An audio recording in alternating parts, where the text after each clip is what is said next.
ढोरे नारे में सरकारी कणक ख़राब थियण वारे मामले जूं ख़बरूं मीडिया ते नशर थियण बाद डीसी नोटिस वरितो आहे। डीसी जी हिदायतुनि ते असिस्टेंट कमिश्नर पारां फूड खाते जे अमलदारनि सां फूड सेंटर अजन राजड़ ऐं दरकुमंगियो जो दौरो कयो। असिस्टेंट कमिश्नर रजब अली सठियो फूड सेंटर ते ख़राब थियण कणक जो मुआइनो कयो।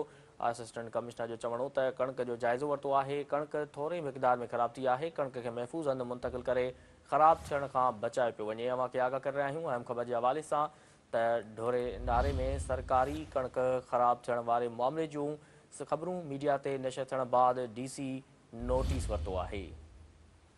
डीसी जी हिदायतुनि ते असिस्टेंट कमिश्नर पारां फूड खाते जे अमलदारनि सां फूड सेंटर जो दौरो कयो। असिस्टेंट कमिश्नर रजब अली सठियो फूड सेंटर ते ख़राब थियण कणक जो मुआइनो कयो। असिस्टेंट कमिश्नर जो चवणो त कणक जो जाइज़ो वरितो आहे। कणक थोरी मिक़दार में ख़राब थी आहे। कणक खे महफ़ूज़ हंधि मुंतक़िल करे ख़राब थियण खां बचाए पियो वञे।